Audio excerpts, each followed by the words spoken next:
अगर आप इसी तरह की प्रेरणादायक कहानियां सुनना चाहते हो तो अभी हमारे चैनल को सब्सक्राइब करके बेल आइकन को जरूर दबा लें। एक बार की बात है, शाम का समय था।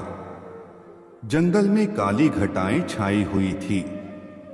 काली घटाओं के कारण जंगल में बिजली गिर गई थी और जंगल में आग लग गई थी। उस जंगल में एक सुनहरे बालों की बहुत सुंदर हिरनी रहती थी। वह शाम को एक नदी किनारे पानी पीने के लिए आई। उस समय उसने नदी के अंदर अपनी चिंता भरी परछाई देखी। उसके चेहरे पर चिंता दिख रही थी, क्योंकि जंगल की आग में उसका घर जल चुका था और उसे अपने बच्चों को जन्म देना था। वह हिरनी 3 महीने से प्रेग्नेंट थी और उसे प्रसूति का दर्द भी होने लगा था। तभी उस हिरनी ने सोचा कि वह अपने बच्चों को इस नदी के किनारे ही कहीं अच्छी जगह पर जन्म दे। अचानक से हिरनी को नदी के किनारे झाड़ियों में से कुछ आहट सुनाई दी। तभी उसने अपनी तिरछी नजर से उस झाड़ियों की ओर देखा तो उसे एक परछाई दिखाई दी। उस झाड़ियों में एक शिकारी शिकार करने के लिए अपनी बंदूक में गोलियां भर रहा था। वह उस हिरनी का शिकार करने की सोच रहा था। हिरनी पहले से ही बहुत घबराई हुई थी और उस शिकारी को देखकर और घबरा गई। हिरनी ने मन ही मन में वहां से धीरे से भागने की सोची। जैसे ही वह भागने लगी तो उसने अपने सामने अपनी मौत को खड़े हुए देखा। उसके सामने एक खूंखार शेर खड़ा था। वह शेर भी उस हिरनी को अपना शिकार बनाने की सोच रहा था। हिरनी ने चारों तरफ देखा, जिसमें एक तरफ वह शिकारी, दूसरी तरफ शेर, तीसरी तरफ जंगल की आग और चौथी तरफ वह नदी। हिरनी चारों तरफ से घिर चुकी थी। उसने मन ही मन सोचा, इस नदी को पार करना उसके बस की बात नहीं। पीछे जंगल की आग है। एक तरफ शिकारी उसका शिकार करेगा और एक तरफ शेर उसे अपना भोजन बनाएगा।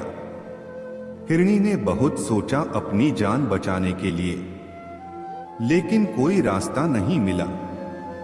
फिर हिरनी ने मन ही मन सोचा कि मरना ही है तो डरना किस बात से। मौत चारों तरफ है, अब तो शान से मरेंगे।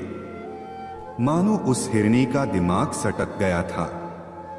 ऐसा सोचकर हिरनी सीना तानकर शिकारी के सामने खड़ी हो गई और आंखें बंद करके भगवान से इस जीवन के लिए शुक्रिया करने लगी और जीवनदान मांगने लगी। तभी शिकारी अपनी बंदूक में गोलियां भर चुका था और वह बंदूक को हिरनी की तरफ करके कंधे पर बंदूक रखकर हिरनी को निशाना बना ही रहा था कि एक अजीब सी घटना वहां पर घटी।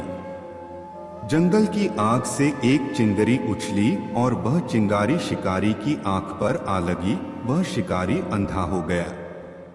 शिकारी का निशाना हिरनी की ओर से चुक गया और शेर की ओर घूम गया। शेर वहीं पर घायल हो गया और वहीं गिर गया। बिजली की गर्जना के साथ वहां पर बूंदों के रूप में बारिश होनी शुरू हो गई। बारिश होने से मौसम बहुत ही सुहावना हो गया और जंगल में लगी आग भी बारिश के कारण बंद हो गई। इस सुहावने मौसम में हिरनी ने 3 बच्चों को जन्म दिया। इस इंस्पायर स्टोरी हिंदी से हमें अपने जीवन में ये सीख लेनी चाहिए कि हमें कभी अपने जीवन में परेशानियों से पीछे नहीं हटना चाहिए। समस्या तो हमारे जीवन में आएगी, इसका मुकाबला करना चाहिए, न कि इससे डरना चाहिए। खुलकर समस्याओं का सामना करें और भगवान पर भरोसा करें। भगवान सबका भला ही करता है। अगर ये कहानी आपको पसंद आई हो तो वीडियो को लाइक जरूर करें। अगर आप इसी तरह की प्रेरणादायक कहानियां सुनना चाहते हो तो अभी हमारे चैनल को सब्सक्राइब करके बेल आइकन को जरूर दबा लें। उम्मीद करते हैं आप अपने लक्ष्य को जल्द प्राप्त कर लें। धन्यवाद।